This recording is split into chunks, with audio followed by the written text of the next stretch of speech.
नारळी पौर्णिमेला आपण स्पेशल काय बनवतो? नारळी भात. तर त्याच नारळी भातापासून मी आज वडी तयार करणार आहे. साधी सोपी पद्धत आहे आणि योग्य प्रमाण तुम्हाला सांगणार आहे. ही नारळी भाताची वडी कशी बनवली आहे, त्यासाठी तुम्हाला हा व्हिडिओ पूर्ण बघायला पाहिजे. त्यासाठी मी घेतलेले आहे गावठी तांदूळ आहेत. तर तुम्ही घरातले कुठलेही तांदूळ बासमती वापरू शकता. पण बासमती तांदूळ नसेल तर तुम्ही रेग्युलर कुठलाही तांदूळ वापरू शकता, घरात जो वापरतो तो. तर आता हे तांदूळ आपण घेतलेले आहेत गावठी. ह्यापासून आम्ही घावणेसुद्धा करतो. खूप सुंदर असे सडसडीत असे घावणे तयार होतात. जरासुद्धा चिकट घावणे होत नाही. हे 1 वाटीभर मी तांदूळ घेतले होते. स्वच्छ धुवून घेतले, कारण ह्यामध्ये घाण वगैरे असते. त्यामुळे तांदूळ हे स्वच्छ धुवूनच घेतले पाहिजे. धुतल्यानंतर हे जरा सुती कापडावर आपल्याला पसरवून ठेवायचे. मी 15 मिनिटं असे चांगले पसरवून ठेवले होते सुती कापडावर पंख्याच्या खालीच. तुमच्याकडे जर वेळ असेल तर तासभर ठेवलात तरी काही हरकत नाही आहे.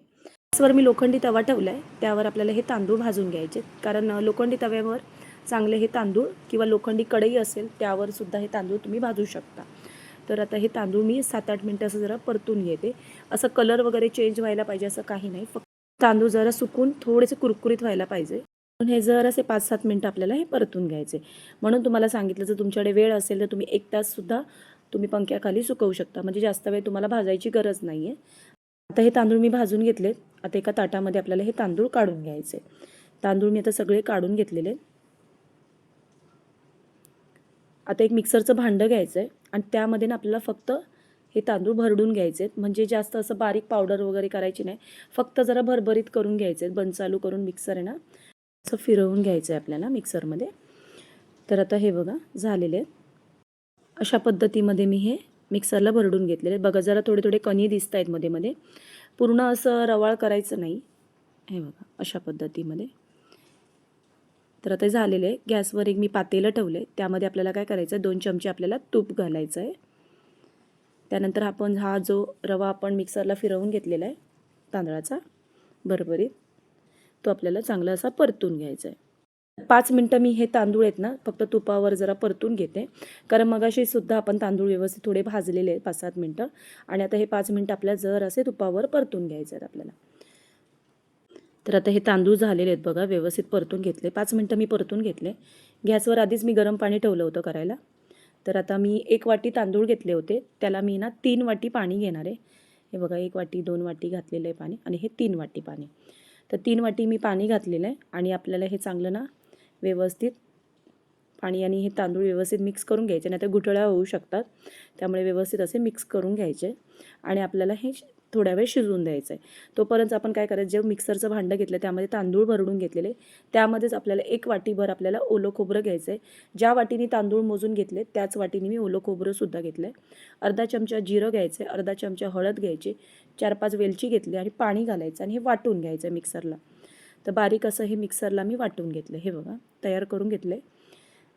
आपण तांदूळ शिजवायला ठेवला होता तो बघूया. तर बघा पाणी बऱ्यापैकी आटलेलं आहे. एकदा व्यवस्थित सगळं मिक्स करून घ्यायचं आहे.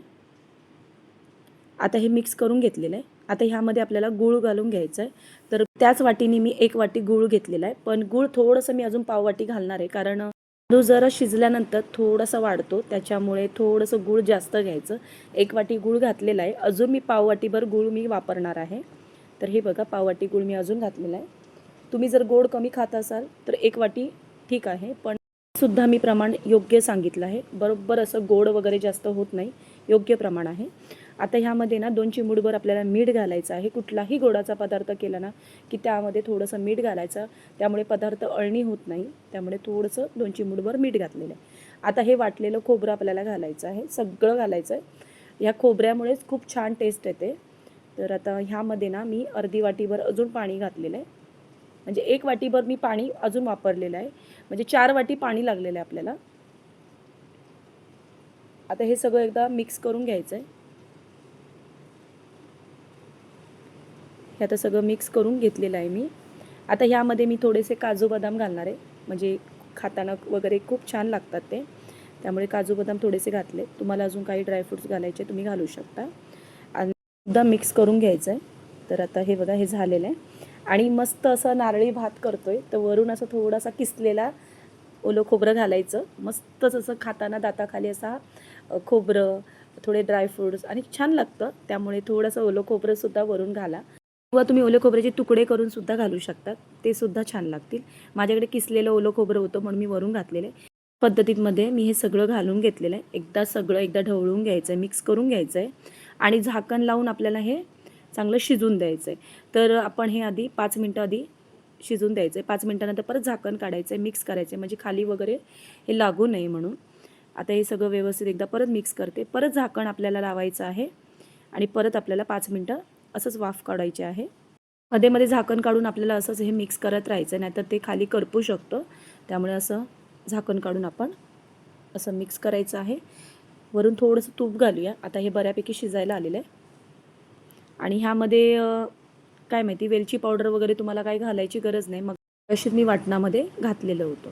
आधी 1 चमचाभर मी तूप घातलं होतं आणि चांगलं मिक्स करून घेतलं होतं. आता हे परत 1 चमचाभर अजून तूप घातलेलं आहे आणि हे वरून असं तूप असं चांगलं असं व्यवस्थित पसरून घ्यायचं आहे आणि झाकण लावून आपल्याला काय करायचं आहे, 5 मिनटं वाफ काढायचे. हे बघा 5 मिनटानंतर हे बऱ्यापैकी आता शिजलेलं आहे. एकदा व्यवस्थित मिक्स करायचं आहे. अशा पद्धतीमध्ये तयार झालेलं आहे. आपण काय करायचं आता, गॅस बंद करायचा आहे आणि झाकण ठेवायचं आहे. झाकण ठेवून आपल्याला हे चांगलं 15-20 मिनटं ना असंच ठेवायचं आहे. जास्तीत जास्त 15 मिनटं तरी झाकण लावून ठेवून द्यायचं आहे. लक्षात ठेवा गॅस बंद केलेला आहे आणि 15 मिनटं असं झाकण लावून ठेवून दिलेलं होतं.